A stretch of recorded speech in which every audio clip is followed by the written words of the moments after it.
buenas tardes, bienvenidos a todos, a todas a esta actividad de presentación del número 285 de la revista Realidad Económica, editada por el Instituto Argentino para el Desarrollo Económico.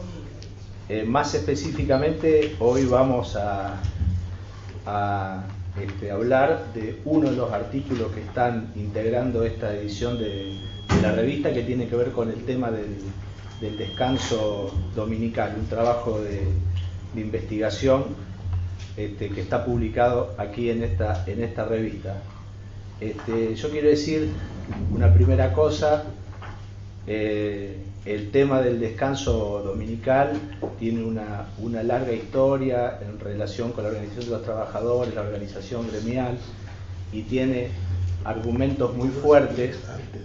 Hoy he escuchado ideas que seguramente son mucho más conflictivas para su implementación y polémicas. Hay quienes proponían organizar actividades cuando juega Central. Eso lo veo muy complejo para la implementación, y no lo vamos a someter a debate en el día de hoy. Bueno, para comenzar, voy a presentar a quienes nos acompañan aquí en esta presentación. Para quienes no me conocen, mi nombre es Iván Pérez y soy el jefe de la filial Litoral del Instituto Movilizador de Fondos Cooperativos. Están también en esta mesa, voy a ir en orden desde el otro extremo: Alberto Muñoz, que es jefe de la Oficina Municipal de Defensa del Consumidor del Instituto Argentino para el Desarrollo Económico. Está presente Cristina Begnis, que ha venido especialmente para esta presentación. Nos acompaña también el secretario de APIME Nacional, Juan José Cisca. Está presente el secretario de Finanzas de la Asociación de Empleados de Comercio, Eduardo Seguinolaza, y también está aquí en esta mesa Jaime Guiambet, que es el autor de este artículo que ha motivado esta reunión.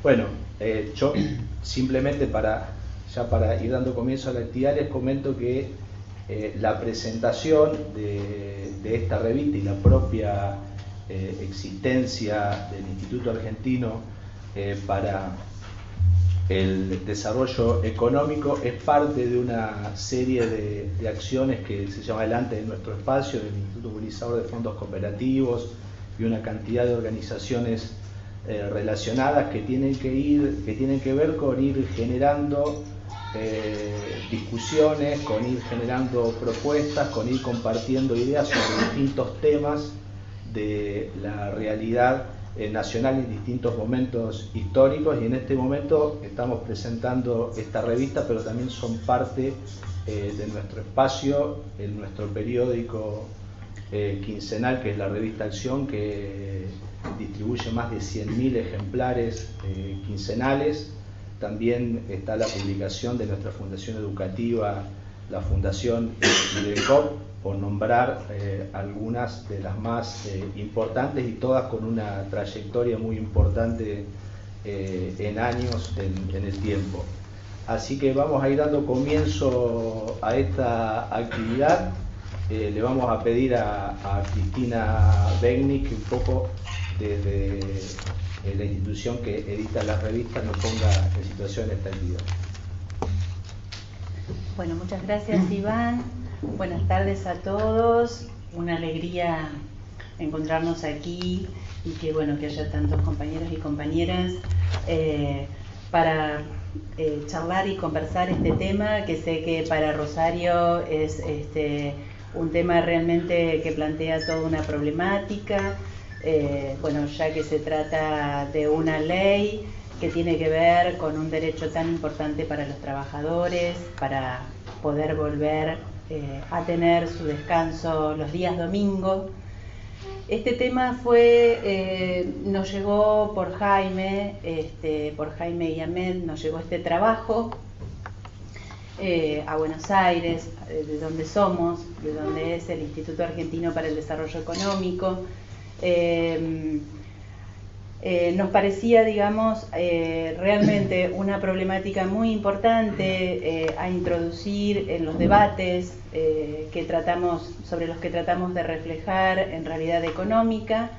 No sabíamos que se estaba tratando y por aprobar la ley en la provincia, de manera que cuando lo supimos y viendo que en algunas pequeñas ciudades y poblaciones se empezaba a ratificar la ley, fue para nosotros también muy importante, porque de alguna manera a través de la revista este tema se difunde en todas las provincias del país a donde llega justamente Realidad Económica. Y bueno, porque el nombre de la revista justamente a lo que se refiere, siendo que es una revista que ya tiene más de 50 años, pero es esto, ¿no? Poder mostrar, poder hacer extensivo y difundir los trabajos de investigadores, los trabajos de intelectuales, de docentes, sobre todo de las ciencias sociales, de la economía, de la ciencia política, que les sirva a los trabajadores, que les sirva a los dirigentes como consulta y también como modo de expresión. Así que, bueno, doblemente agradecidos que Jaime nos haya tenido en cuenta para brindarnos su trabajo. Bueno, y decirles que el Instituto Argentino para el Desarrollo Económico es una asociación civil sin fines de lucro que surge en la década del 60, en el año 61. Hacía poco tiempo que en el año 58 había surgido el Instituto Movilizador de Fondos Cooperativos, como institución que nucleaba a las cajas de créditos, que eran muchísimas en el país, y quienes conforman el instituto pertenecen, digamos, al mismo seno de esa comunidad cuya preocupación era el crecimiento y el desarrollo de un país que fuese soberano, que fuese independiente, y donde se nucleaban miles de pequeños y medianos empresarios, trabajadores, comerciantes, o sea que pertenecemos al mismo ámbito. Y así fue transcurriendo la vinculación entre ambas organizaciones. Luego surge la revista Realidad Económica en el año 71. Y bueno, no solamente, digamos, es nuestras páginas escritas a través de las cuales difundimos estos trabajos, sino también a través de actividades académicas. Y de dos cátedras que tenemos en Buenos Aires, una cátedra que se llama Horacio Giberti y que conformamos también con el Centro Cultural de la Cooperación y con la Facultad de Filosofía. Esta cátedra es una cátedra libre, donde el conjunto de personas que la integran realizan todos los años jornadas que tienen que ver con las problemáticas del agro.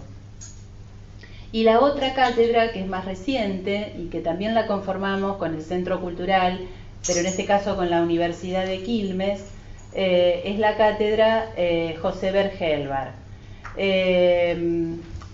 Muchos de ustedes sabrán que Gelbar fue un dirigente muy importante en nuestro país, que la Confederación General Económica fue creada, digamos, por iniciativa de él, que también es un organismo, digamos, que nuclea a los pequeños y medianos comerciantes e industriales, que fue ministro de Economía en la década del 70, en el tercer gobierno peronista, durante el gobierno de Cámpora. Y bueno, esta cátedra no solamente estudia el pensamiento y la acción política de esa época, del plan trienal de esa época, sino también las cuestiones actuales que tienen que ver con la economía, tanto en el ámbito regional, nacional, latinoamericano. Bueno, y en todo el espectro que tiene que ver con el sistema financiero, con el comercio exterior, interior, con la industria, con la energía. Bueno, en esta amplitud como institución nos movemos promoviendo, digamos, la producción de conocimiento, la difusión y bueno, y el debate de ideas, tratando de contribuir a las transformaciones tan necesarias que se están haciendo en nuestro país y que queremos que se profundicen. Así que bueno, esta es un poco nuestra misión. Por eso para nosotros es una gran alegría hoy estar acá debatiendo un tema que hace a la vida social, económica y política de todos ustedes. Gracias.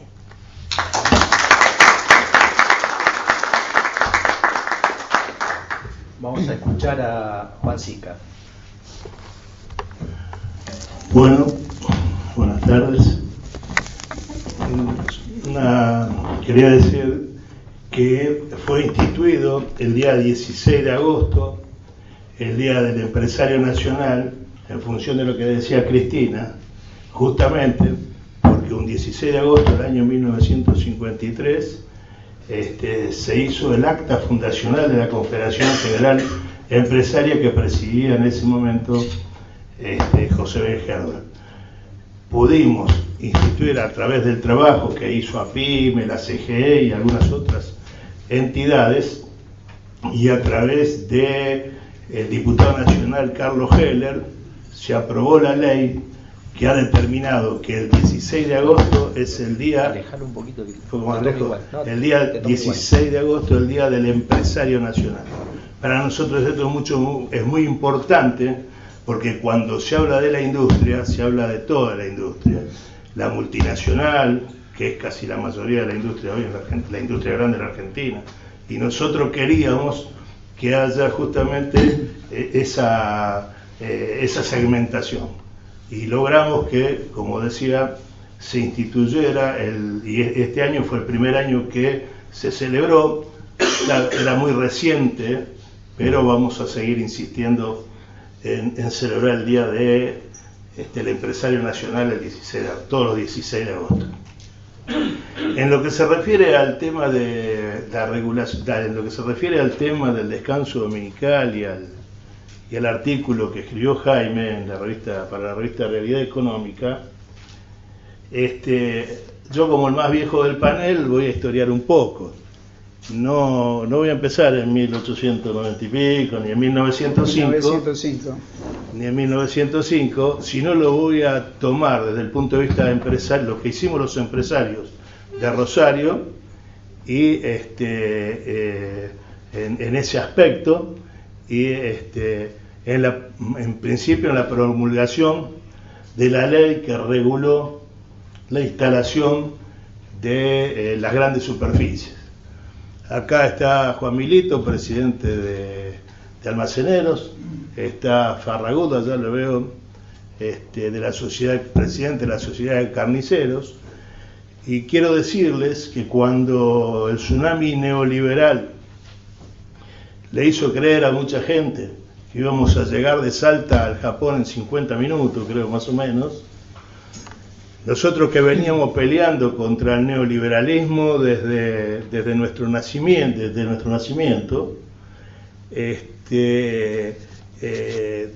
empezó, digamos, con todo aquello que pasó en esa época, ¿no es cierto? 30.000 desaparecidos, miles de pequeñas y medianas empresas desaparecidas, millones de puestos de trabajo perdidos, etcétera, etcétera.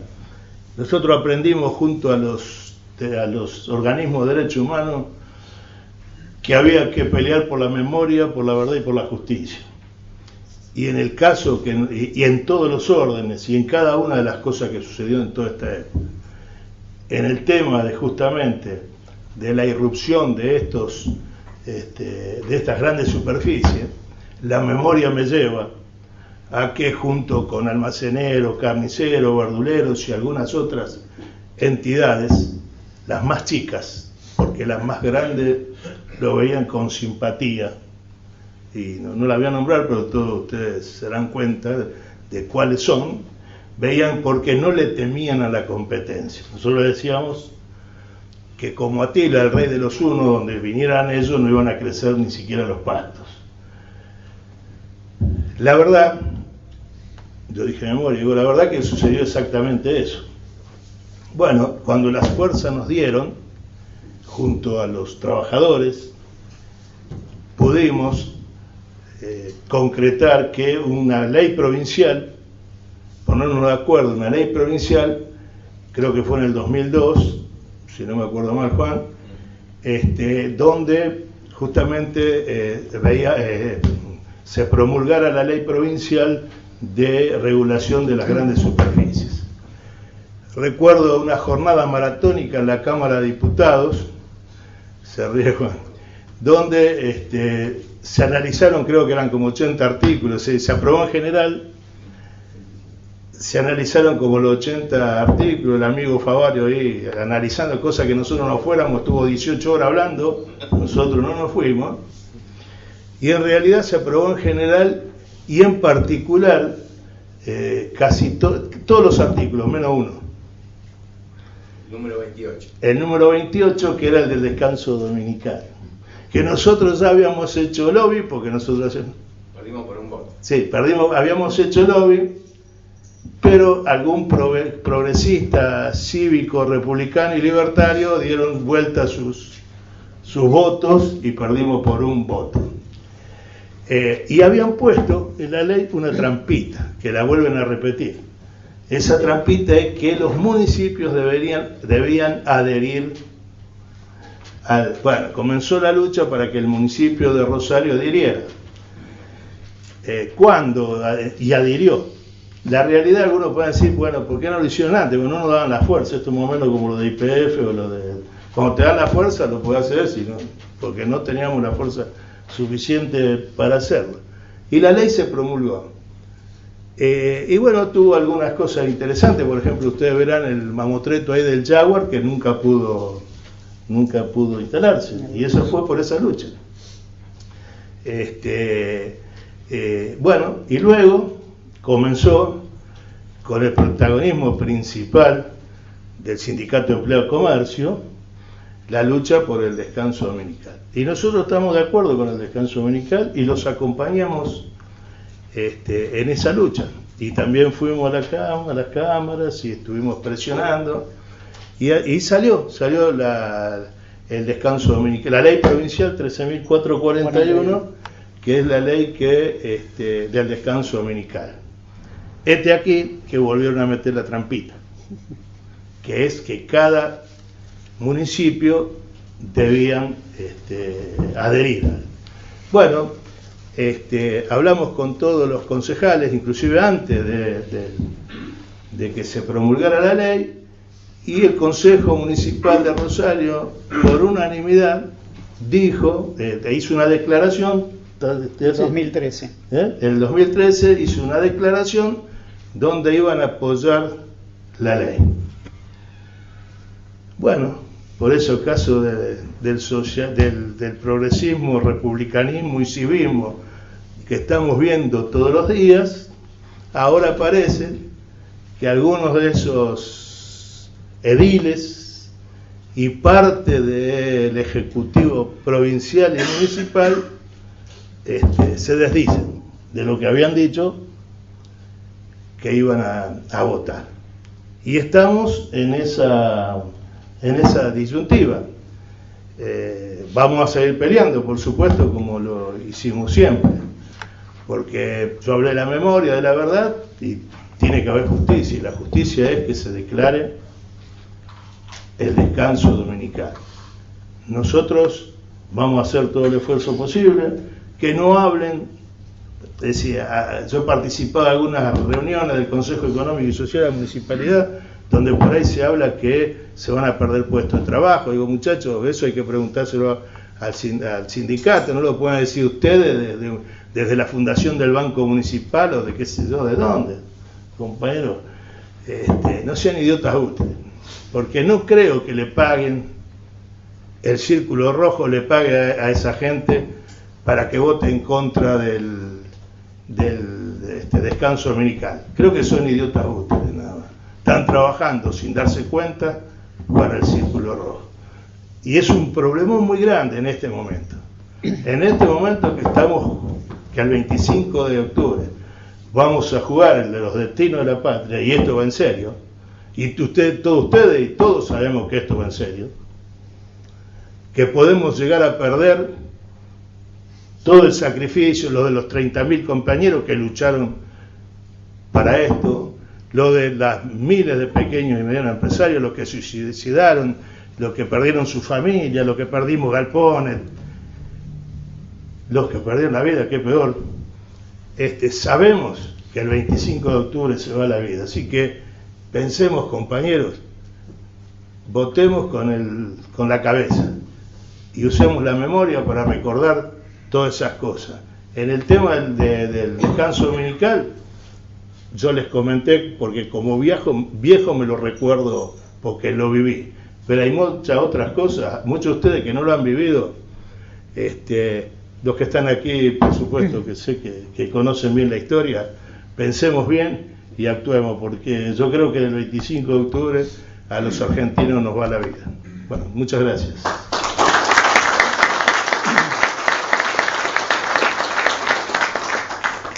Hola. Lo bueno de estar como presentador es que yo puedo ir escuchando y en el medio diciendo alguna cosa que creo que me olvidé y todo eso. Pero me parece, es una cosa muy breve, todo este tema del descanso dominical o la imposición del trabajo de los domingos está muy relacionado con la instalación de grandes superficies comerciales, también con la extranjerización del sector.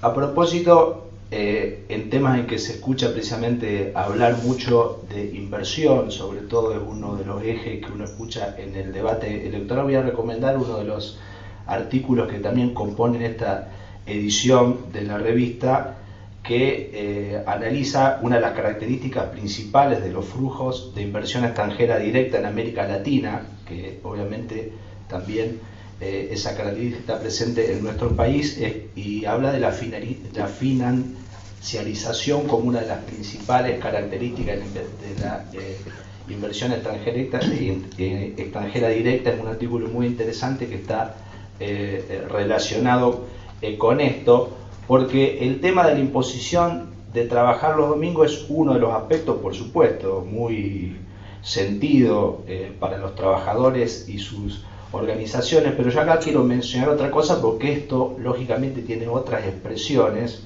porque una de las características de este proceso es la concentración, ¿no? La concentración de la comercialización, y en ese sentido, y voy a darle la palabra a Alberto Muñoz, hay otro tema también que se introduce y que amplía, creo, el universo del problema, que tiene que ver también, además de los derechos de los trabajadores, con los derechos de los consumidores, que obviamente incluyen a los trabajadores. En ese sentido quiero destacar un trabajo que viene realizando la Asociación de Empleados de Comercio sobre el tema de los precios.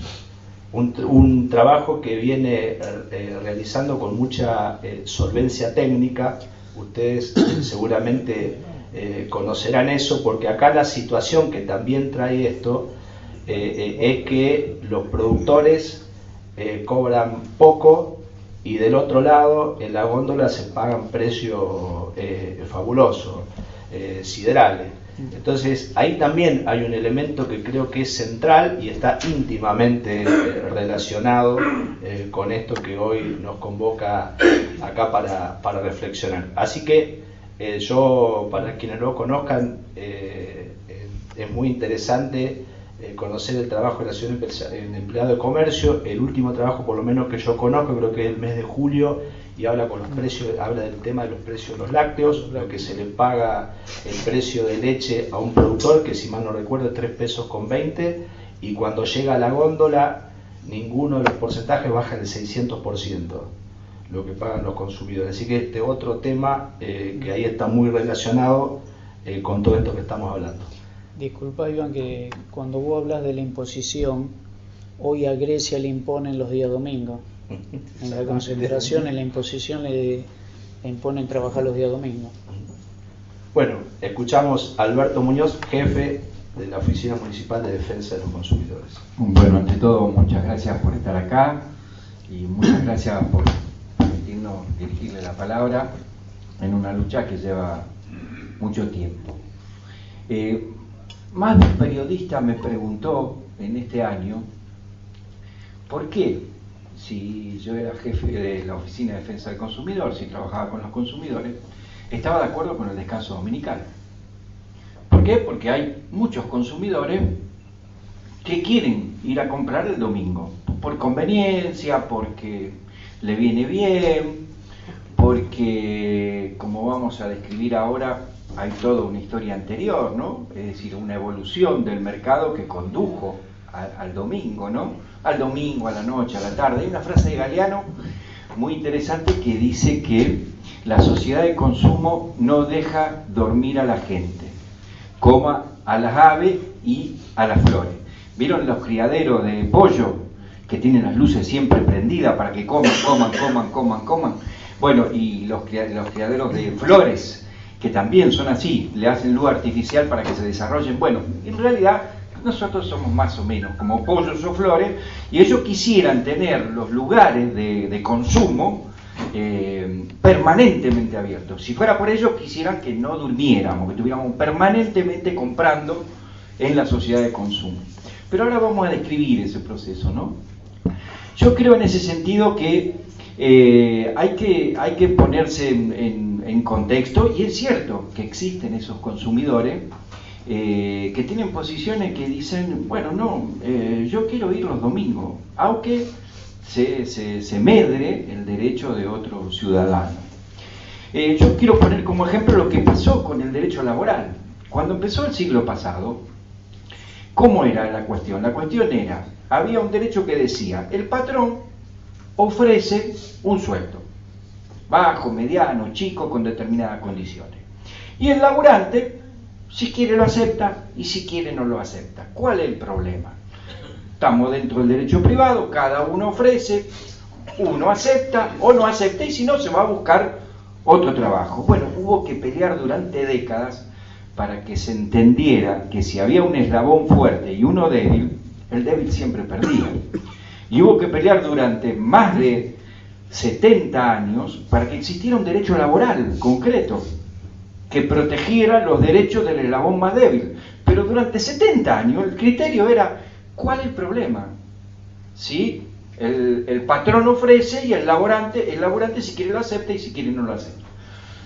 Hubo que pelear mucho tiempo para modificar eso. Y no se hubiera modificado si no intervenía el Estado. Porque cuando el que marca las reglas de juego es el mercado, las reglas de juego son las luces prendidas siempre, consumiendo, porque vos querés, el tipo que vende lo que sea, quiere vender la mayor cantidad posible de lo que sea. Y por lo tanto no quiere perder tiempo. Hay un ejemplo en esto muy interesante que se dio hace 5 años. Hace 5 años hubo una campaña de organizaciones de defensa del consumidor boicoteando una marca de zapatillas. ¿Por qué? Porque las zapatillas se hacían en la India y Bangladesh por chicos. Entonces hubo una campaña internacional diciendo no compren tal zapatilla porque está hecha en la India por chicos. Entonces había consumidores que decían, bueno, pero a mí qué me importa dónde se hacen las zapatillas, si me sale más barata. El colmo de los colmos es que no les sale más barata. Lo explotan a los chicos de Bangladesh y de la India, lo hacen trabajar siendo pibes, y después se la vendan más cara de lo que sale, porque es mentira que los precios de las cosas son lo que sale del costo. Los precios de las cosas son políticos y tienen que ver con el marketing, con el merchandising que se hace de cada producto. Es mucho más el costo. Por darle un ejemplo, voy a poner un ejemplo que grafica claramente esta discusión que estamos dando del descanso dominical, que en realidad es una discusión por la forma de vida que queremos tener. Porque no tiene que ver solamente con los compañeros empleados de comercio, tiene que ver con todos nosotros. Si queremos ser gallina o flores, o queremos tener una vida evolucionada, razonable, que no nos someta permanentemente a las reglas de juego de la sociedad de consumo. Hay un ejemplo clarito, que es el agua embotellada, por eso me encanta que haya jarrita de agua acá. El agua embotellada, en el año 1980 se vendieron en el mundo 1.900 litros de agua embotellada. En el año 2011 se vendieron 200.000 millones de litros. No es porque la población mundial se haya multiplicado, no es por eso. Es porque en los últimos 30 años, desde 1980 en adelante, ha habido una brutal campaña publicitaria para que todos consumamos más agua embotellada. A principios del siglo pasado, el agua embotellada se vendía solamente en farmacia y era para personas que necesitaban agua mineralizada de determinada manera. En 1980, a nivel mundial, nosotros decimos, alguien pasó por la puerta de Naciones Unidas o de la UNESCO y escuchó lo que venían diciendo de 1950. Va a haber crisis de agua en el mundo, va a escasear el agua. Entonces, que alguna de los famosos consultores del Banco Mundial o del Fondo Monetario dijo, qué pedazo de giles que hemos hecho, venimos haciendo negocio con la luz, con los teléfonos, y no hacemos negocio con el agua está en manos de los estados. ¿Qué somos? ¿Qué tenemos acá? Y empezó una campaña mundial para que el agua subiera de precio. El agua no puede ser regalada, se va a escasear. Qué mejor negocio que saciar la sed de la gente. Ahí empezó una campaña brutal. Hace 30 años, en la góndola de un comercio, había una botella de agua embotellada. Ahora vos entrar a cualquier supermercado y ahí está tapizado de marcas de agua embotellada. Ahora, el colmo de los colmos es que muchas veces el agua embotellada es de peor calidad que el agua de la canilla en la ciudad de Rosario. Entonces, mirá qué gente pelotuda que somos, discúlpenme, que compramos un producto de peor calidad, por ejemplo, para darle un ejemplo, agua Sierra de los Padres, tiene 35 UG por litro de arsénico. Está dentro de la norma. La norma actualmente a nivel del agua de red es 50 UG por litro. Pero la legislación nacional está avanzando a 10, así que en algún momento va a ser 10. Ahora, la legislación para agua embotellada dice que si es menor de 200 está bien. ¿Por qué? Alguien me lo va a tener que explicar alguna vez. ¿Por qué somos más estrictos para el agua de red que lo que somos para el agua embotellada?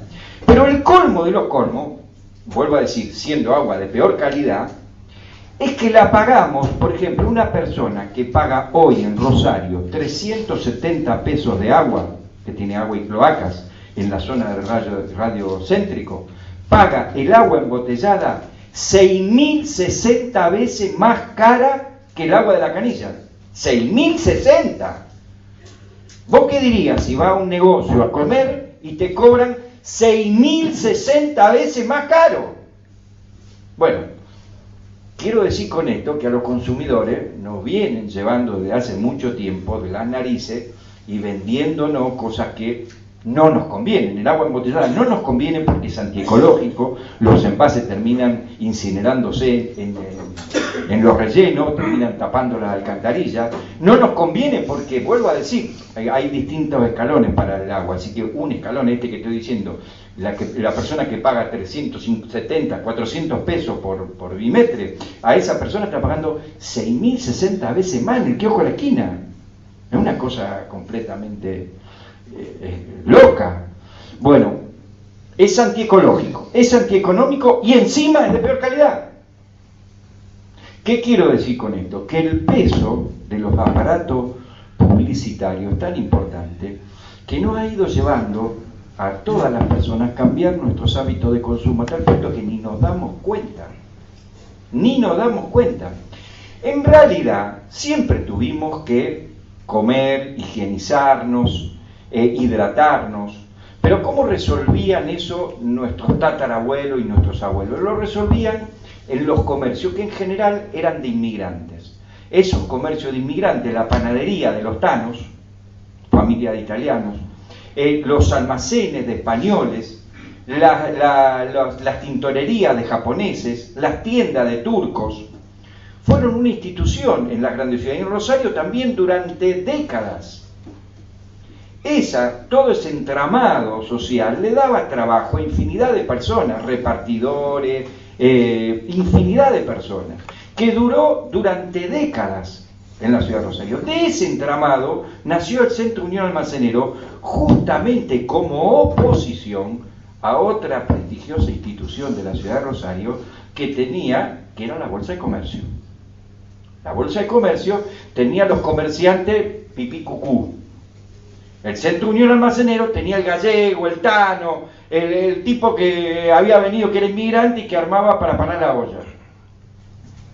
Ese modelo de comercialización, el de Don Manolo, detrás del mostrador, duró durante muchísimo tiempo, hasta que en determinado momento empezó una onda de cambio a partir de los años 60.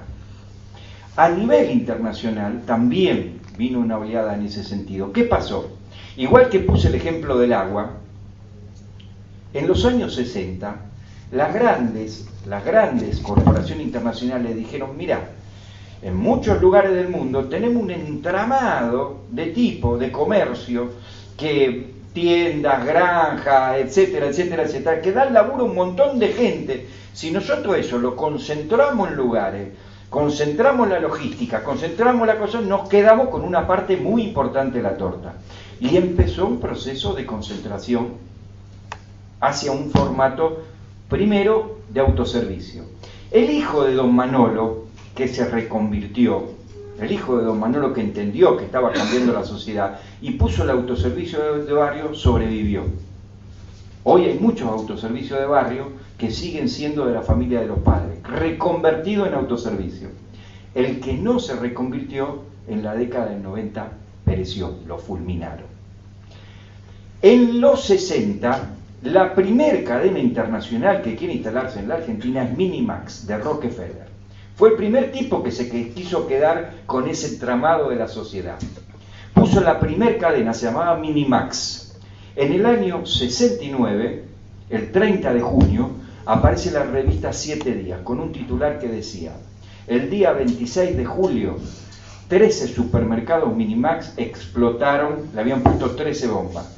Era otra época, el país era el año 69, Minimax de Rockefeller agarró la valija y 3 o 4 años después se piró al carajo de la Argentina y se postergó el desembarco de las grandes cadenas durante 10 años. Durante 10 años siguió un modelo que tenía que ver con la Argentina. Empezaban a haber cadenas de supermercados. Por ejemplo, en Rosario, Supercop, el Hogar Obrero. Pero otras cadenas privadas también nacionales, como Disco, como Canguro, otra serie de cadenas a nivel nacional que estaban protegidas por legislaciones. Años 60 al 80 sigue habiendo formato chiquito, mediano y grande, pero locales, nacionales. Año 1982 desembarcan en la Argentina las grandes cadenas, Carrefour y Jumbo. Jumbo de un chileno, un inmigrante alemán, Hot Paulmann, un tipo que había empezado en Temuco con un supermercadito en 1950, una granja en 1950, igual que empezó Sabino Álvarez, poniendo una granja en la zona de Fisherton en 1955, igual que empezó Lucio Di Santo, con una granja que quedaba en Urquiza y Avellaneda en 1960. Igual que empezó Rosenthal. Ahora yo quiero preguntarle a ustedes, toda esta gente, como Don Coto, que en 1970 tenía carnicería, y en 1980 y pico se le ocurrió poner un supermercado en Mar de Ajó porque vio que venía la gente a vacacionar y dijo, qué bueno, mira si ponemos un supermercado, puso un supermercado. ¿Cómo esta gente hizo tanta guita en la Argentina en los 90? Algo te sacó a vos del bolsillo, algo te sacó a vos, algo te sacó a vos. Porque no hicieron guita al día, a la mañana por casualidad, hicieron guita porque al concentrar la oferta de los productos pueden fijar los precios de la mercadería. Y lo que está haciendo Empleado de Comercio, Empleado de Comercio de la ciudad de Rosario, porque si hay algo que tenemos que sacarnos del sombrero, no pasa en todo el país. Entonces, cuando hay gente que se juega, ellos están en la línea de fuego, ellos tienen que verse la cara con la patronal todos los días. Y los tipos, no te voy a caer agua, se animan a decirte que la remarcación de la leche larga vida por un litro es 655, la manteca de 200 gramos de 720. Se animan ahora en julio, pero se animaban en mayo, cuando te decían que el azúcar chango tiene una remarcación del 40, los bizcochos 9 de oro del 117%, y se animaban el año pasado, cuando te decían que el papel higiénico Higienol de 100 unidades había sido remarcado en el coto 177%. Entonces, ¿cómo no vamos a estar orgullosos? ¿Cómo no vamos a estar contentos de trabajar en conjunto, de respaldar la actividad que hace el Sindicato de Empleados de Comercio, siendo que desde el punto de vista de los consumidores es un aliado fundamental, porque es el lugar donde nos paramos para discutir? Pero vuelvo a decir, todo esto que está pasando los domingos tiene que ver con ese cambio de las pautas de consumo. ¿Cómo fueron los cambios de la pauta de consumo? Y voy a poner algunos ejemplos porque tienen que hablar los expositores principales. Primero, con la publicidad. La publicidad empieza mucho antes que nos vendan algo. Cuando hace mucho tiempo una serie de dibujantes empezaron en Miami a hacer una serie de dibujitos. Esa serie de dibujitos terminó siendo Alex el león, Gloria la hipopótamo y la cebra, que no me acuerdo cómo se llama, y terminó una película que la hizo, si no me acuerdo, Pixar, que se llama Madagascar. Entonces, muchos años después de que esos dibujantes empezaron a hacer, vos vas y tu hijo te dice, llévame a McDonald's porque quiero que me den la cajita feliz con Gloria la hipopótamo y con el Alex el león. Mirá, los tipos empezaron y ahora están planeando lo que no van a vender de acá a 5 años. Y además, ya no es, ya lo hacen en Miami, pero te lo terminan vendiendo en la villa de, porque no se lo venden a los sectores medio altos, a los bajos, a los del medio, a todo.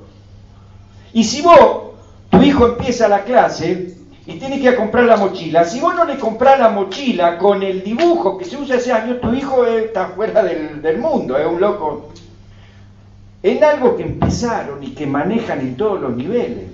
Entonces, cuando los publicistas nos dicen, hay un tipo Panaro, que es publicista de la UBA en Buenos Aires, que dice, bueno, pero la publicidad no hace magia, la publicidad se apoya en una necesidad que tiene el consumidor. El consumidor tiene una necesidad y se apoyan sobre esa necesidad. Es verdad. Ahora, se apoyan para resolverlo como ellos quieren, con el precio que ellos quieren, de la forma que ellos quieren. Vos tenés necesidad de comprar una mochila para que tu hijo empiece la escuela. La necesidad de que sea ese dibujo, de que sea el doble de caro porque tenga que tener ese dibujo, esa te la ponen ellos. Y yo no he visto hasta ahora ninguna publicidad que diga, mire, cómprele el producto a mi competidor porque el producto de mi competidor es mejor. No vi ninguna hasta ahora. ¿Te vieron alguna publicidad de alguien que diga, mire, yo hago video tal, pero los videos del otro son mejor? ¿Vieron alguna de una?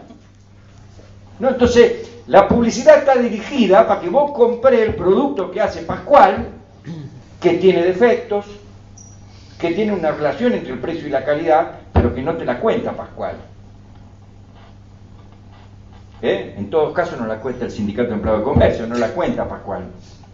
Entonces, la publicidad ha tenido una incidencia directa en eso. Y lo otro que ha pasado es que las grandes cadenas, las grandes corporaciones, han comprendido y han procesado todos los avances en sociología y en psicología. Ya las campañas de publicidad no se hacen sobre el producto. Antiguamente la publicidad se hacía sobre el producto, te decía, nosotros vendemos silla. Cuando la psicología descubrió que los productos no se compran por los productos en sí mismos, sino que se compran para resolver necesidades, la publicidad avanzó a enfocar las necesidades. Esto es, vos no comprás una lata de tomate para que esté en la alacena, comprás una lata de tomate para hacer rico fideo al tuco. Pero si además la publicidad sabe que una gran parte de los argentinos se acuerda de los fideos que hizo la abuela, ¿por qué no laburar sobre eso? Y tratar de que compre esto porque acordándose de los fideos que hizo la abuela en algún momento. Total, el objetivo es vender, no es la calidad, no es el precio, no es...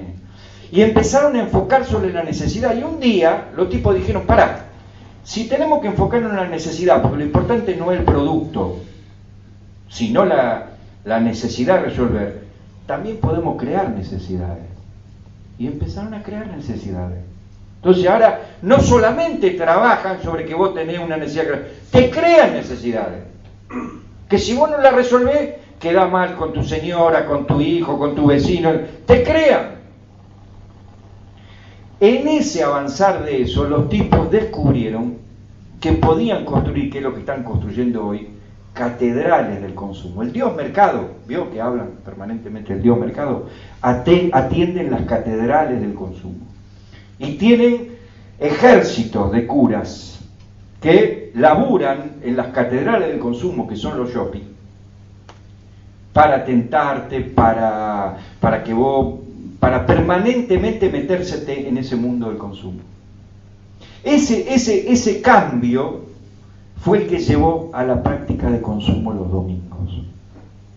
Fue el hecho de que ellos descubrieron que podían juntar en un lugar la diversión, el entretenimiento, todo con el consumo. Y entonces pusieron cine, te venden en los shopping desde un caramelo hasta un auto.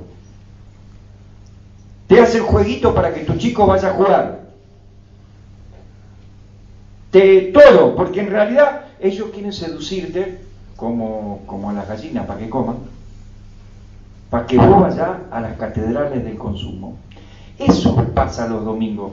Y para colmo, son lugares, se llaman los no lugares, lugares absolutamente asépticos.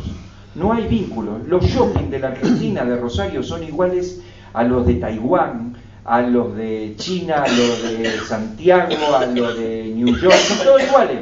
Porque el objetivo es que vos estés absolutamente aislado ahí, que no haya vínculos. Que vos no tengas ninguna conexión con la que vos tengas una conexión entre ese mercado, a eso que le llaman mercado ellos, y vos, y seas un consumidor sin crítica, acrítico, un consumidor afable, capaz de ser tentado, un consumidor predispuesto a llevarse la oferta, Entonces, igual que en el ejemplo de la zapatilla, nosotros siempre decimos, en los shopping, en esa práctica de los domingos, terminamos como en el casino. Alguna vez alguien puede ganar en el casino, pero a la larga, el casino, como los shopping, siempre terminan ganando. Muchas gracias.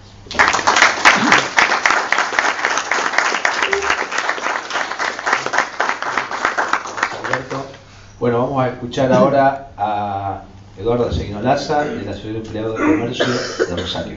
Bueno, muchísimas gracias a todos los presentes, al Instituto Movilizador, el Instituto para el Desarrollo Argentino, que nos da la posibilidad también de poder exponer el tema del descanso dominical y la posibilidad de que lo puedan extender al resto del país, que es un poquito la idea que nosotros tenemos, que esto sea una especie de dominó para que se pueda extender a todo el país. Con respecto a las palabras que decía Alberto Muñoz, nosotros podemos hacer una introducción de lo que era el descanso dominical desde su comienzo, pero también nos da la posibilidad de expandirnos un poquito también en este tema de lo que es el consumo y lo que son los sectores financieros, que realmente son los que hoy están regulando todo esto. Para hacer un poco de historia, lo que fue el descanso dominical, tenemos que hacer un agradecimiento en general a todos los actores principales que participaron, es decir, esto no fue solo una iniciativa de una institución gremial que representa a sus trabajadores, sino que fue implementada en conjunto y con un debate y un consenso y poniendo todos los puntos sobre la mesa con distintos pequeños productores, pequeñas pymes, los representantes de almaceneros, cámaras de supermercadistas. Es decir, un poco la idea nuestra también desde el punto de vista de defender un derecho laboral también era recuperar la granja de barrio, el espacio que se ha perdido comercialmente en todos los barrios. Si vamos a la historia, en los años que nos encontramos hoy, estábamos hablando que en 1904, a través del nuevo Código de Trabajo de Joaquín B. González, y veíamos cristalizado al año siguiente con el impulso de la ley del descanso dominical, del entonces diputado Alfredo Palacio. Todo esto nos ha llevado a vivir, a convivir con todos estos años 90, que fueron el famoso auge de la precarización laboral, que nosotros nos iba como trabajadores, como sociedad, como consumo, nos iba a brindar una serie de beneficios, y lo hemos palpado, lo hemos padecido.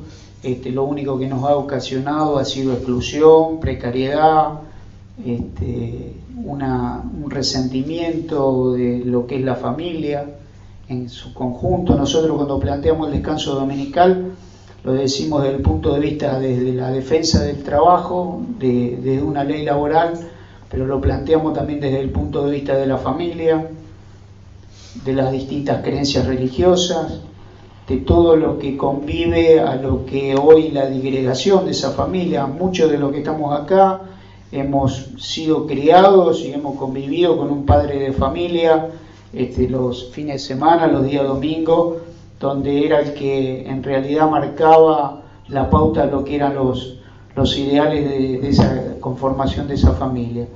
Toda esa precarización nos ha ido dividiendo, nos ha ido creando el individualismo. A nosotros, desde el punto de vista sindical, también nos ha llevado a hacer una tarea de concientización hacia todos nuestros trabajadores, hacia todos nuestros delegados también, porque vamos a ser sinceros, son hijos de los 90. La mayoría de estos trabajadores que hoy conviven en nuestra entidad sindical son hijos de esa década de los 90, donde nosotros consideramos que fue la década del consenso de Washington, las relaciones carnales, que nos han traído grandes conflictos en ese sentido laborales, y de los cuales también a nosotros como institución sindical que representamos nos ha involucrado en un tema que no nos compete, pero sí tenemos que hacerlo resaltar, que son los intereses económicos, financieros, donde empresas multinacionales con origen en otros países, en otras regiones, han confrontado con un empresariado local, y nosotros hemos quedado envueltos también en ese sistema de lo que es la parte financiera. Por eso, cuando lo planteamos todas las diferencias que nos trae desde el punto de vista de la familia, del trabajo y todo eso, pero también desde el punto de vista que consideramos al pequeño pyme, el pequeño empresario, un trabajador desde nuestro punto de vista. A partir de todo eso fue lo que nosotros hemos impulsado, lo que es la ley 13.441 del descanso dominical. Nosotros consideramos que toda esta precarización que a nosotros nos involucró nos significa como entidad sindical la madre de la batalla, que es el decreto 2284/91, que da por tierra esa figura, esa ley del año 1905 impulsada por el diputado Alfredo Palacio. Esa precarización laboral, no solo en la desregulación y apertura de los horarios comerciales, sino en la extensión de la jornada laboral para todos los trabajadores, que dejó de ser de 44 horas, extenderla a 48 horas semanales. Entonces, ha sido todo un trabajo de parte nuestra, del Sindicato Empleado de Comercio, tratar de llevar esa conciencia a todos los trabajadores.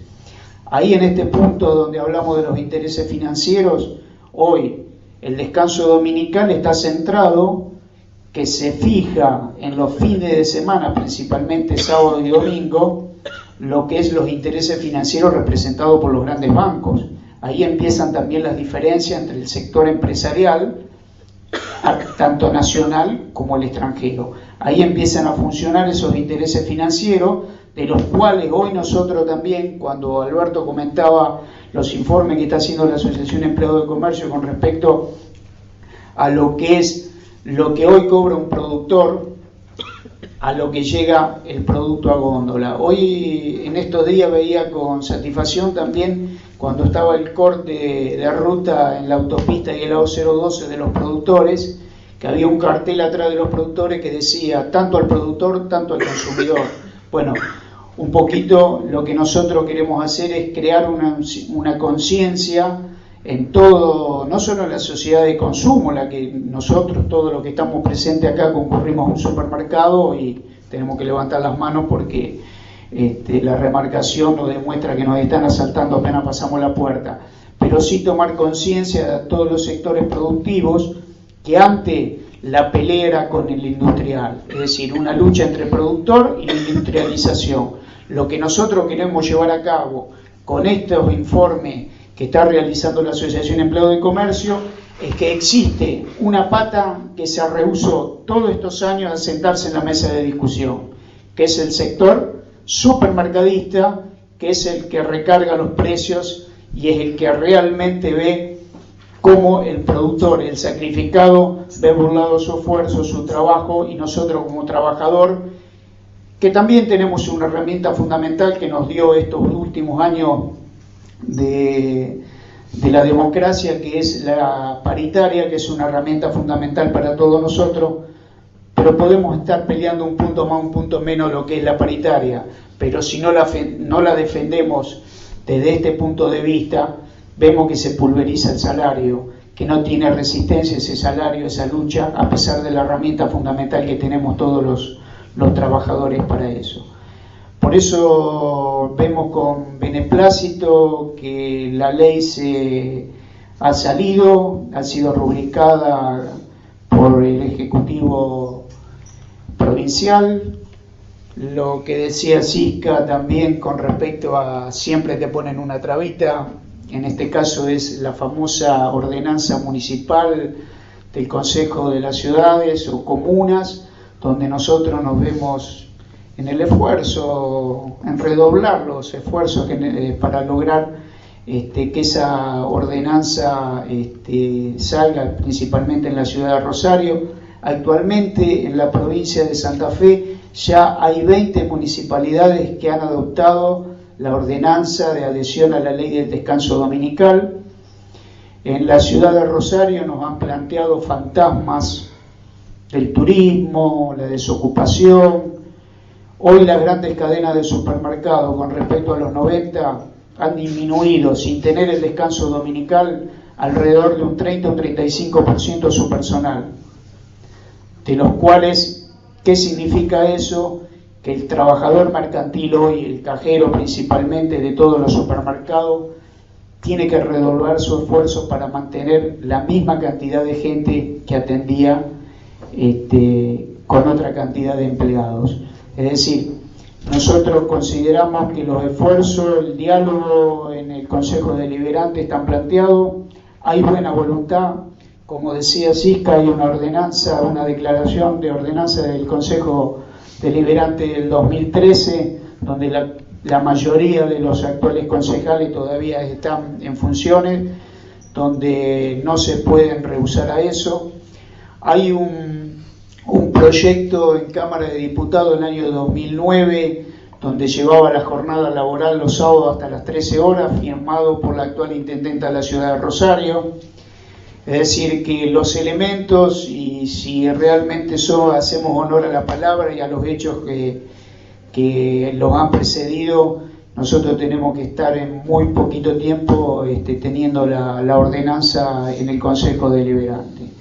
Igual, de todas formas, la institución gremial va a seguir redoblando los esfuerzos de diálogo.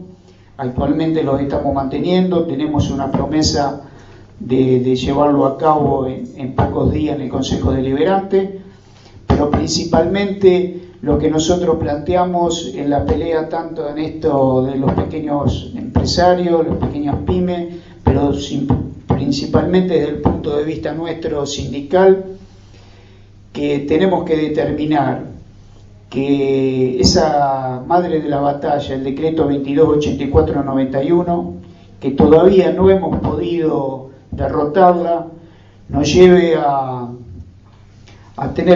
redoblar los esfuerzos, a tener más iniciativa en ese sentido. Por eso el Sindicato Empleado de Comercio, a través de una fuerte conducción de nuestro secretario general, donde se ha tenido principalmente cabida a todos los trabajadores, ha tenido la participación, el diálogo, el debate, pero principalmente le ha sabido dar el rol que necesita y que no encontraba dentro de su institución gremial el delegado, el militante. Nosotros siempre hacemos hincapié que el delegado y el militante gremial, hoy por hoy en nuestra institución sindical, tiene el derecho, la representatividad y está concientizado para saber que no solo va a luchar por esta batalla que es el decreto 2284-91, que si no tenemos la certeza y la confianza que va a ser esta y otra más de las luchas que va a tener presente y va a saber defenderla, porque yo creo que hoy ha decretado una conciencia en todos sus trabajadores, de los cuales yo creo que jamás va a volver atrás. Y principalmente, como decíamos anteriormente, los desafíos que se nos vienen por delante para el sector trabajador van a ser muy duros, hay que tener conciencia. Entonces yo creo que hemos defendido un derecho laboral, hemos defendido las economías regionales, de los cuales no solo lo decimos verbalmente, sino damos hecho, porque hemos hecho convenio con productores de toda la provincia de Santa Fe, sino también ponemos en discusión lo que es el sector financiero que avasalla nuestros intereses de trabajadores, de los cuales nosotros planteamos no solo un salario digno, una vida digna, qué tipo de sociedad queremos, qué tipo de familia queremos. Por eso yo creo que lo más importante de todo esto ha sido que la ley 13.441 sea aprobada, pero principalmente nos ha dado la conciencia y la tranquilidad que tenemos un cuerpo de delegados, un cuerpo de trabajadores mercantiles que realmente ha encontrado su lugar, ha encontrado su pertenencia y va a ser el salvaguardo de la institución para los años futuros. Muchísimas gracias.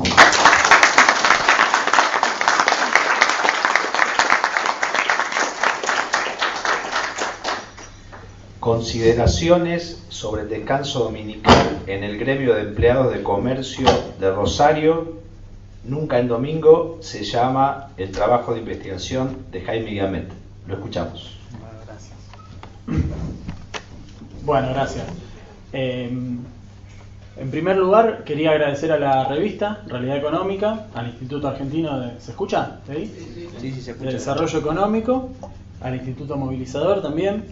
La verdad que es una muy linda oportunidad poder presentar el artículo y es como trabajador de la ciencia, es una muy linda sorpresa que haya una revista que le otorgue tanta dedicación y tanto compromiso social y político a sus trabajos, ¿no? Porque por lo general no es lo que pasa, por lo general uno tiene que andar acumulando trabajo sin importarle tanto la calidad. Así que está muy bueno y le agradezco a Cristina personalmente.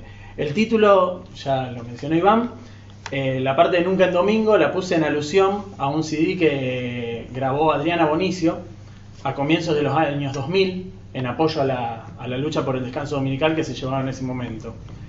Después Cristina de la revista me dijo que también era una película de los años 60, una película griega creo, así que también le agradezco por eso, por esa información.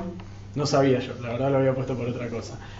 El artículo forma parte de mi proyecto de tesis doctoral que está en curso, que estudia las experiencias laborales de jóvenes trabajadores de una empresa multinacional de supermercados acá en la ciudad de Rosario. Viene a traer otra perspectiva un poco distinta de la que están dando hasta ahora los compañeros, en el sentido de que se trata de una investigación en un referente empírico, en un lugar concreto que es la empresa esta, la cual no menciono por lo general en el artículo ni públicamente para mantener el anonimato de los trabajadores, que muchas veces pueden llegar a tener represalias por dar desinteresadamente su testimonio. Bueno, o sea, tienen que tener en cuenta esto, que es un artículo de una empresa la cual se ve atravesada por las condiciones generales, pero también tiene sus particularidades. Por ejemplo, una de las particularidades en relación a este tema es que se paga el domingo al 100% desde el acuerdo del año 2007, que no es lo que pasa en muchas empresas a veces. O sea, esto hay que tenerlo en cuenta para entender por dónde va la investigación, ¿no? Y bueno, ahora quería mencionar un poco el enfoque teórico-metodológico desde el cual parto, que soy antropólogo, así que parto de un enfoque antropológico, que tiene sus potencialidades y sus limitaciones. Una de las limitaciones más importantes en este sentido, que yo no las he utilizado tanto, es no pensar en términos de representatividad. ¿Qué quiere decir esto? Que cuando fui a hacer trabajo de campo no me interesaba qué pensaba la mayoría de los trabajadores, por ejemplo. En relación al... hay otros enfoques, como las encuestas, los cuestionarios, enfoques cuantitativos, que son más útiles para eso. Sino lo que a mí me interesaba era indagar en las experiencias de estos jóvenes, indagar en los sentidos, tal como los presentan los jóvenes, y poder vincularlos con aspectos de la política empresarial, con condiciones socioeconómicas y de vida de los jóvenes. Pero, por ejemplo, en relación al tema del descanso dominical, reconozco que hay dos posiciones entre los trabajadores del supermercado, en la cual algunos apoyan activamente el reclamo y otros no tanto. Eso es algo que he visto a lo largo de mi trabajo de campo. Bueno, uno de los... no me interesó ver quién era mayoría, por así decir, sino ver qué pasaba con estos trabajadores que no apoyaban el reclamo y qué pasaba con los que lo apoyaban, ¿no? Pero bueno, el aporte antropológico es esto, indagar en las formas cotidianas de trabajo, qué es lo que los trabajadores hacen concretamente en su lugar de trabajo. Bueno, el artículo, si bien es escrito por mí, y las debilidades y todas las cosas que quieran debatir, acháquenmelas a mí, es parte de un colectivo más amplio también, sin el cual no hubiera podido ni siquiera pensar estas cuestiones. Particularmente yo soy miembro del Núcleo de Estudios del Trabajo y la Conflictividad Social, el NET, dirigido por Gloria Rodríguez, que también ella ha hecho su investigación sobre el Sindicato de Empleados de Comercio, que es un equipo de investigación de acá de Humanidades, que se inaugura en el año 2003, y está interesado por rescatar las problemáticas del mundo del trabajo, que en esa época, e incluso antes, son investigadores que vienen desde antes, la mayoría, estaba seriamente desprestigiado, ¿no? Existían teorías en las ciencias sociales que decían que el trabajo... que la identidad del trabajador iba en camino a desaparecer, que el sindicalismo estaba en crisis, que los trabajadores ya no eran los protagonistas de la protesta social. Y bueno, este equipo de investigación se para a contramano de estas teorías e intenta pensar qué pasa con los trabajadores en ese contexto, ¿no? Algunas de las investigaciones, afuera, ya pasó el chivo, afuera está la mesita donde vendemos algunas de las investigaciones. Se relaciona con el sector siderúrgico, el sector de empleados de comercio, los trabajadores de la industria de la carne, trabajadores de la construcción, telefónicos, bancarios, aceiteros, docentes. Bueno, y sectores también como el del trabajo autogestivo, las cooperativas, también nos ha interesado eso. Y algunas de las líneas de investigación que estamos desarrollando ahora son las de los procesos de salud y enfermedad en el trabajo, la subjetividad y el proceso de trabajo, ¿no? Y las experiencias gremiales también. Bueno, algunos núcleos teóricos importantes de los cuales yo retomo para entender el trabajo de una determinada manera a partir de este equipo de investigación uno es, que ya su propio nombre lo dice, la ligación del trabajo con la conflictividad social, ¿no? El trabajo es un ámbito intrínsecamente conflictivo donde esa armonía entre el empresario y el trabajador, desde nuestra perspectiva, siempre está en disputa, ¿no? En disputa cotidiana. Otra es la importancia de los procesos de trabajo concretos, lo que hace concretamente el trabajador como generador de experiencias laborales. Y ligado a esto, también entender los procesos de trabajo como organizados por la patronal, pero siempre llevados a cabo en última instancia por los trabajadores. Es decir, que los trabajadores son sujetos activos en esa relación, en el proceso de trabajo. Y el tercer punto que quería destacar, teórico, es la importancia de la contextualización y la ubicación del país, de la región, a nivel mundial y en la coyuntura económica actual, ¿no? Como un modo de entender por qué se producen todas estas transformaciones en el trabajo. En este sentido, casi todos los trabajos que hacemos parten de hablar de la reestructuración productiva que se da a mediados de la década de los 70 y que a nivel mundial continúa hasta la actualidad. Y la reestructuración productiva acá en Argentina, desde la dictadura en adelante, se manifestó bajo la forma de una precarización laboral cada vez más fuerte, una flexibilización del trabajo y la reorganización de los procesos de trabajo ligados a esto, a acomodarse a los cambios en la demanda, ¿no? A los cambios, a cómo fluctúa la demanda, se trata de acomodar la cantidad de mano de obra, las horas que trabajan los trabajadores, ¿no? Esto es algo que se produce en el marco de esta reestructuración productiva. Bueno, y en el sector mercantil, la verdad que ya bastantes de los compañeros han dado mucha información, así que no me voy a centrar tanto en qué transformaciones concretas se dan en esta reestructuración productiva en el sector mercantil, pero sí decir que se producen dos cambios, que los economistas llaman cambios interformato, es decir, que las cadenas de supermercados pasan a ser preponderantes por sobre los pequeños y medianos comercios, y cambios intraformato. Quiere decir que dentro de los propios grandes establecimientos se da un movimiento de concentración de capital cada vez más grande y de extranjerización del capital, que es algo que también lo ha mencionado Iván. Bueno, me parece que no es interesante dar los números acá de concentración del capital, de extranjerización, pero sí decir que desde fines de los 80 hasta principios de los 2000 es cuando se produce toda la transformación grande en el sector en Argentina, que es cuando ingresan las cadenas, cuando ingresan y se expanden y se consolidan las cadenas multinacionales de supermercados. Bueno, acá en Rosario a mediados de los 90 se empieza a dar, cuando se instala Carrefour, cuando se instala el Macro, y a fines de los 90 y de los 2000, principios de los 2000, que se instala el Coto, Libertad, Jumbo.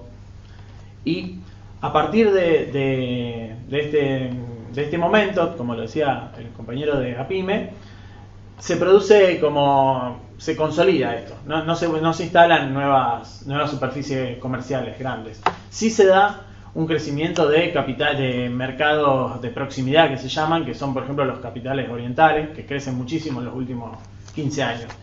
Pero sí hay una consolidación en el cual el sector supermercadista está fuertemente concentrado. De hecho, en el año 99, cuando se fusionan el grupo Promodes, que era el que tenía Norte, Mega, creo que acá en Rosario, y Carrefour, la Comisión Nacional de Defensa de la Competencia, que es un organismo destinado a regular que en la década de los 90 fue un papel nefasto, no regulaba nada, hace una aclaración, algo que es bastante raro, permitiendo la fusión, pero aclarando que durante un año no se inaugure ninguna superficie comercial de esa empresa en Rosario y su región debido al alto nivel de concentración. O sea, esto, ¿por qué lo digo? ¿Por qué lo menciono? Es porque estas empresas multinacionales vienen con prácticas particulares, con prácticas laborales particulares que muchas veces en los países en donde se instalan son ilegales, vienen con una cultura empresarial y una cultura laboral diferente, que se instala acá con tensiones. No es que se aplica todo así como un paquete, ¿no? Pero, por ejemplo, sobre eso hay un trabajo de Paula Abal Medina, sobre Walmart y la cultura laboral que se da en Walmart y cómo tratan de imponer ciertas pautas estadounidenses acá en Argentina. Es muy interesante. Pero bueno, entre estas modificaciones más importantes, algunas ya las han mencionado, que se producen con el arribo de las multinacionales, encontramos modificaciones tecnológicas, como la difusión de los códigos de barra, aunque eso se produce un poco antes, la importancia de la gestión de stocks, y sobre todo, que es lo que me parece a mí, o lo que analizan algunos economistas, que es lo que está atrás de cómo se vuelve preponderante el supermercado dentro de la cadena agroalimentaria. Los supermercados se vuelven preponderantes en esta época, sobre todo porque pueden tener un mayor acceso a la información de las pautas de consumo. Entonces, esto es lo que les permite imponerle precios a los proveedores, ¿no? Esto se da con el arribo de las multinacionales y por modificaciones tecnológicas que permiten conocer mucho más las modificaciones de la demanda y las pautas de consumo de los consumidores. Bueno, se dan también políticas de atracción del consumo, que ya las mencionó Alberto, me parece que bastante bien, así que no lo voy a mencionar eso. Y también se da un proceso de intensificación del trabajo, como mencionó un compañero de empleados de comercio, que es muy fuerte y se ve muy claramente en un indicador que me interesaba traer acá, que se da en la encuesta de supermercados del INDEC, que está desde el año 1997 hasta la actualidad, que es la cantidad de metros cuadrados del que cada empleado de supermercado se tiene que hacer cargo. Y en el año 97 eran 15 metros cuadrados. Y ahora en el 2014 son más de 30. O sea, no es directo, ¿no? Porque no se puede extrapolar así, decir, bueno, se intensificó al doble el trabajo de estos empleados, no, pero es un indicador fuerte de cómo se ha intensificado el trabajo a partir del ingreso a partir del cambio del sector. Y es interesante también remarcar que es un crecimiento desde el 97 hasta el 2014 que se ha sostenido, o sea, más allá de que ha cambiado el contexto en muchísimas cosas, se mantiene esa intensificación del ritmo de trabajo. Otra de las modificaciones laborales que se dan es un fuerte recambio en la mano de obra, ¿no? Trabajadores que tenían varios años de antigüedad en una misma empresa, un nivel de estabilidad importante, son despedidos a fines de los 90, sobre todo cuando se empiezan a quebrar muchas empresas, cuando se adquieren desde muchas empresas multinacionales. Algunos mantienen sus puestos de trabajo, como el caso del norte, cuando pasa Carrefour logran mantener el puesto de trabajo, pero no es la norma. O sea, por lo general se da un recambio que implica también que ingresan trabajadores sin experiencia laboral, jóvenes, lo cual también contribuye a que se difundan y se naturalicen las condiciones laborales que se dan en ese momento. Y bueno, en relación a las condiciones laborales, creo que el punto, no solo el que nos convoca acá, sino el más importante y el que le permite ganar en la competencia con las pequeñas empresas es la extensión del horario de trabajo, exactamente. No solo durante los domingos, sino también en horarios nocturnos, fines de semana, horarios corridos. ¿Y esto qué implica? O sea, esta extensión entre los trabajadores trae una política empresarial que trata de esto, de acomodar los cambios en la demanda, los momentos en que hay mayor demanda, acomodar los momentos en que hay mayor cantidad de mano de obra, ¿no? Entonces se aplican una serie de políticas como los turnos rotativos, la rotación de los francos, los cambios imprevistos día a día de horario, la obligación de realizar horas extras, ¿no? Muchas veces sin ningún tipo de compensación, el fraccionamiento de horarios, ¿no? El hecho de que haya horarios cortados y fraccionamiento de las vacaciones también. Todas estas prácticas van orientadas a sostener esta extensión del horario de trabajo que se produce a partir de fines de los 90, creo yo, se difunden en el sector. Bueno, también implica un quiebre muy fuerte de las pequeñas empresas, ¿no? Esto ya lo dijeron, me parece que no vale la pena detenerse en esto, que implica no solo el quiebre de almacenes, sino también de bazares, verdulerías, zapaterías, montón de... La misma industria no compra nada en la zona, traen todo de afuera, no compran nada acá. Pero bueno, esta contextualización, así muy breve, la hacemos para dar cuenta de que la generalización del trabajo los días domingos se encuentra dentro de un paquete de medidas laborales que se vinculan con un cambio en el contexto social, político, económico, y que van de la mano de la propagación del neoliberalismo, ¿no? También. Y redunda en una correlación de fuerzas muy favorable para las empresas, que creo yo que tiene consecuencias hasta el día de hoy. Al menos eso es lo que he visto al estudiar la cotidianidad de los trabajadores, ¿no? Y los sentidos que los trabajadores le dan a su trabajo. Bueno, también ya lo han aclarado, pero me parece interesante rescatar que a poco tiempo de que se generaliza el trabajo los días domingos, surgen las resistencias frente a este. Por una parte desde los almaceneros, los pequeños y medianos comerciantes, también de un sector del sindicato que desde el año 99 empieza a difundir la campaña por el descanso dominical. Bueno. Sin embargo, eso, ya han mencionado la historia del reclamo por el descanso dominical. Creo que lo más indicado es escucharlo, que lo relaten los propios protagonistas. A continuación, me quería preguntar por las principales conclusiones, los principales aportes que hemos tomado en relación a la temática del trabajo los días domingos en la empresa.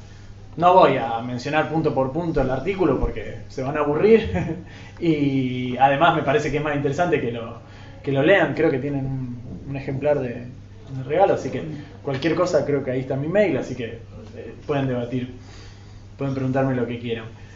Sí quería destacar algunos aportes, algunas direcciones por las cuales intenté ir para que se entienda más o menos qué es lo que quise ver en ese artículo, ¿no?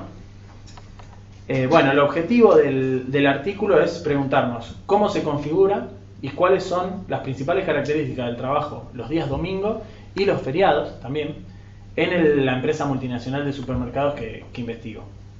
Esta empresa ocupa actualmente cerca de 200 trabajadores, empezó a principios de los 2000 con 400 trabajadores, o sea, eso también otro indicador de que se ha disminuido a la mitad la cantidad de personal. Está bien, también hay que tener en cuenta procesos de subcontratación de la mano de obra, ¿no? Los externos, ¿no? La contratación por agencia, pero se puede decir que ha disminuido la mano de obra. En base a las observaciones también, en sectores donde trabajaban 6 personas, ahora trabajan 3. O sea, son principalmente los trabajadores que allí concurren, son principalmente jóvenes de entre 20 y 30 años, que poseen el secundario completo, incluso algunos realizan estudios terciarios y universitarios, lo cual también lo intento analizar, cómo se da esta tensión entre el estudio y el trabajo, no en el artículo, pero sí en mi investigación.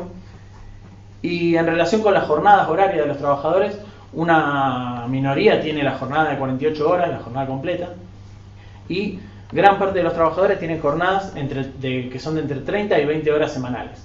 Y este es un punto clave para entender la organización del tiempo de trabajo.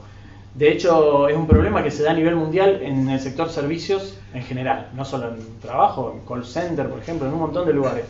Y es el hecho, por ejemplo, hay un autor, Lichtenstein, se llama un investigador estadounidense, que realiza un estudio sobre Walmart y dice que el gran problema en Walmart, la clave por la cual la empresa puede desarrollar un sistema de dominación de los trabajadores, es que gran parte de los trabajadores quiere trabajar más horas, ¿no? O sea, trabajan jornadas reducidas y quieren trabajar más horas. Yo agregaría lo que en realidad se quiere es un mayor salario. El problema es que en ese contexto y en estas empresas, lo mismo pasa en la que yo investigo, la única forma que visualizan los trabajadores muchas veces de lograr un mayor salario es trabajando más horas. Entonces este es un problema. Y los domingos. Sí. Claro, pero más horas en general, no solo jornadas de 10 horas. Hay que tener condiciones dignas para tener salarios dignos. Sí.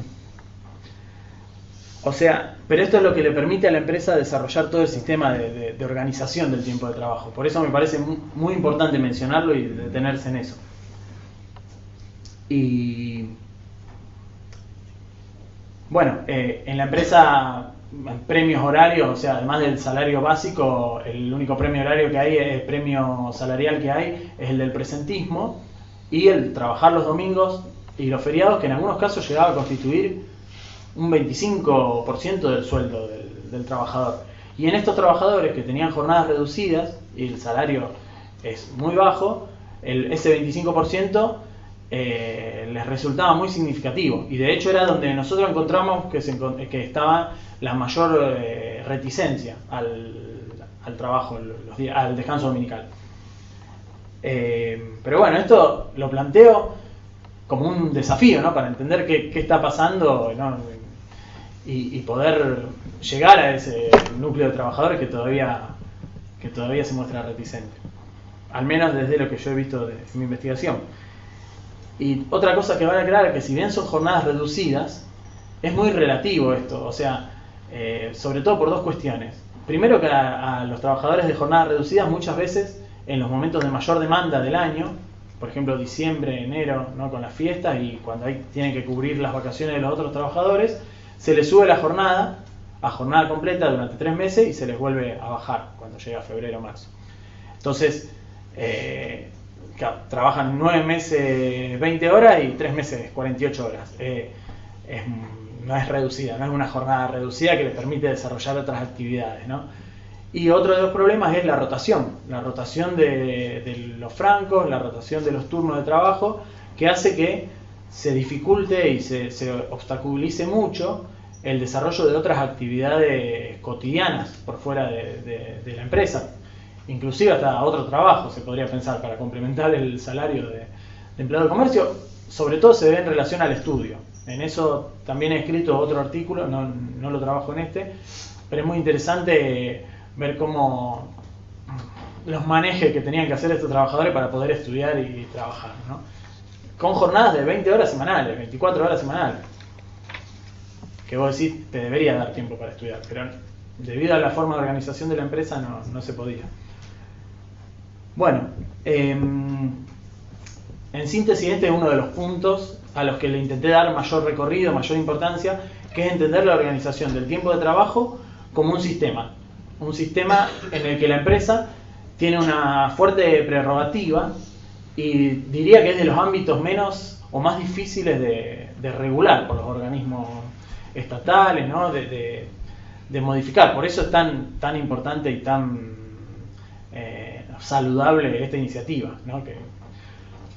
Pero hay que entender también ese sistema, no sé si se entiende.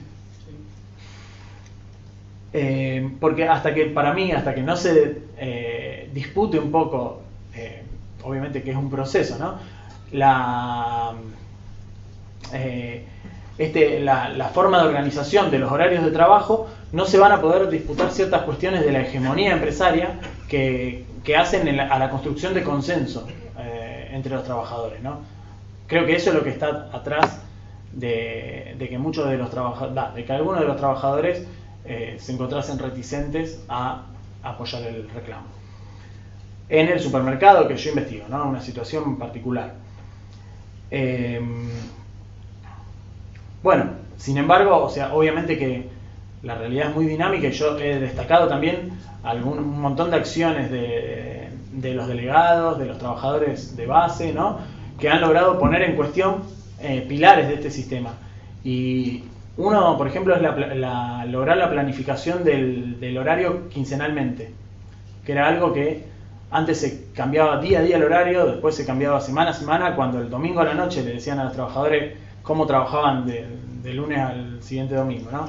Y ahora se ha logrado que se imponga un trabajo, un horario de trabajo de manera quincenal que rota cada 15 días. Entonces, esto es muy importante por lo que implica simbólicamente, porque está disputando la organización del trabajo en la empresa. Y esa es la cuestión de fondo. Bueno, y otra de las cosas que hay acá atrás de esta reivindicación es que la empresa organiza, además de este sistema, un sistema de beneficios horarios, ¿no? Como una forma de premiar y de castigar a los trabajadores. Es decir, al trabajador que se porta bien le dan el horario de mañana, ¿no? Y al que no, lo hacen rotar entre mañana y tarde, entre tarde e intermedio, lo dejan fijo de tarde. Entonces, esto supone un mecanismo de disciplinamiento muy fuerte de los trabajadores. Sobre todo porque se presenta el otorgar el horario como una dádiva que da, o el otorgar un buen horario como un regalo que da la empresa. O sea, entonces esto es otra de las cosas que hay que disputar también en el lugar de trabajo, me parece. Que está bueno que se plantee. Y en este sentido también volcamos la mirada en nuestra investigación, no en el artículo. Al final el artículo no dice nada. No, pero la investigación es un poco más amplia. En los intercambios horarios entre los trabajadores, que era una forma también de los trabajadores de tratar de organizar, no autónomamente, pero paralelamente a la organización de los horarios de la empresa, para lograr conseguir cierta posibilidad de realizar algunas actividades diarias que no podían, por ejemplo, qué sé yo, algún cumpleaños de un familiar se pedía al día. Esto es común en todos los trabajos, y lo interesante es cómo se da una disputa entre cómo la empresa intenta intervenir en esos intercambios horarios y cómo los trabajadores los tratan también de manejar, ¿no? Eso me parece que es un aspecto que desde la antropología se puede analizar, se puede investigar, y que está bueno verlo en los ambientes de trabajo, porque se da muchísimo y es una forma, y también está en cuestión la organización del trabajo ahí. Bueno, también, como ya dije en el artículo, analizamos las diferentes valoraciones sobre el trabajo los días domingo, desde quienes lo defienden hasta quienes lo criticaban, y también destacamos prácticas de evasión del trabajo los días domingo, ¿no? Prácticas en las que retaseaban ciertos aspectos que la empresa le ponía mucho énfasis, y los trabajadores, como una forma de manifestar el descontento más que nada individualmente, no era algo que se planee y se organice colectivamente. Por ejemplo, lo que he visto en base a observaciones participantes, una cosa que no dije, que las herramientas metodológicas que usé como antropólogo fueron las observaciones participantes y las entrevistas en profundidad, ¿no? Hacer no cuestionarios cerrados, sino hacer entrevistas en profundidad para poder acceder a los sentidos con los que el propio trabajador caracteriza su vida. Y el trabajo de campo lo realicé desde fines de 2007 hasta principios del 2014, con intervalos, pero ese es el marco temporal. Bueno, ¿en qué estaba? Bueno, y existían ciertas prácticas, por ejemplo, en la atención al cliente era practicada de otra manera los días domingos por algunos trabajadores que estaban muy descontentos, por trabajar los domingos, ¿no? Y poder ver estas cosas, poder destacarlas también me parece interesante. Y otra de las diferencias entre quienes apoyaban y quienes no apoyan es la condición socioeconómica de los trabajadores. Por decirlo así vulgarmente, los trabajadores que tienen familia, que tienen hijos a su cargo, madres solteras, todo eso, eran los más reticentes a apoyar el descanso dominical, precisamente por la cuestión salarial, ¿no? Por el hecho de que no podían mantener al hijo sin trabajar los domingos. Entonces es algo que también hay que poner en el tapete, y lo que está atrás es esta imbricación de la flexibilidad del tiempo de trabajo, de la flexibilidad horaria y la flexibilidad del salario. O sea, el hecho, esto que decía antes, el hecho de que está naturalizado que para ganar más hay que trabajar más. Esto es lo que yo veo de fondo en estas valoraciones de los trabajadores sobre el día domingo. Bueno, y otra de las cosas que analizo en el artículo y me parece interesante destacar acá es otro de los aspectos del sistema de horarios de trabajo, que es el hecho de que circulaba en la empresa que era opcional, ¿no? Trabajar los feriados sobre todo. Los domingos están organizados domingo por medio, se trabaja. Entonces no había tanta posibilidad de intercambiarlos y eso. Pero en relación con el trabajo los días feriados, sí existe un discurso que dice, bueno, a vos no te obligan a venir los feriados, vos venís porque querés en la empresa, ¿no?